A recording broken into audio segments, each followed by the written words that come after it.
ni Moses at ang kanyang prayer of the mediator. Ngayong linggo naman ho, maririnig naman natin ang kwento ni Haring David at ni Elias at malalaman natin na prayer is bound up with human history, for it is the relationship with God and historical events. Sa lumang tipan, ang panalangin ay ginagawa ng patago sa harap ng Diyos sa pamamagitan ng kaba ng tipan o Ark of the Covenant. At nang lumaon sa templo, ang mga tagapagturo ng panalangin, ito ay mga propeta. Sa kwento ni Samuel, tinuruan siya ng kanyang inang si Hannah to stand before the Lord at paring si Eli na makinig sa salita ng Diyos. Speak, O Lord, for your servant is listening. David and the prayer of the king. Si Haring David ay isang magaling na hari ayon sa puso ng Diyos at dahil pinapanalangin niya ang kanyang mga nasasakupan.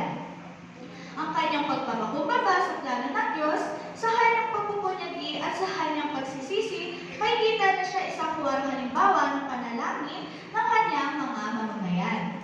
Ang kanyang panalangin, ang panalangin ng hinirang.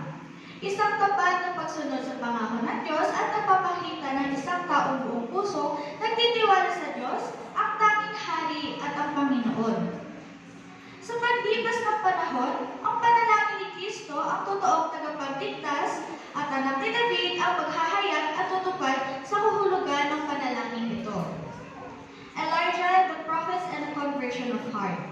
Para sa mga nananampalataya sa Diyos, ang templo ang kanilang pupuntahan upang linangin ang kanilang panalangin, pagsusulot ng mga alay, pag-iinsenso at iba pa. Lahat ng ito ay patungkol sa kadakilaan at kaluwalhatian ng Diyos. Ngunit, sa kabila nito, ang mga ginagawa nila ay nagiging panlabas na pag-aalay na lamang. The people needed education in faith and conversation of heart. This was the mission of the prophets. Sino nga ho ba o si Elias o si Elijah? Elijah, the Lord is my God, ang ama ng mga propeta.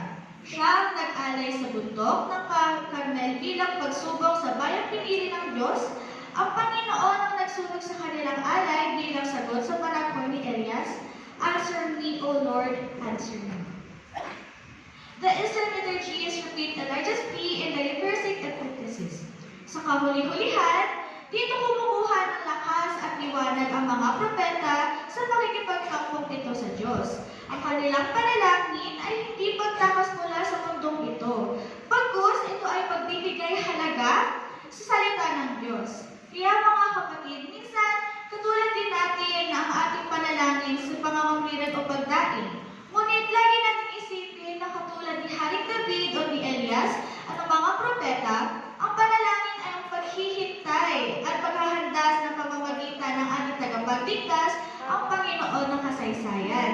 Kaya naman, ito ay isang magandang paanyaya sa ating lahat upang tayo ay magsisi at magbalik loob sa Diyos. Yun lamang po, salamat sa pakikinig.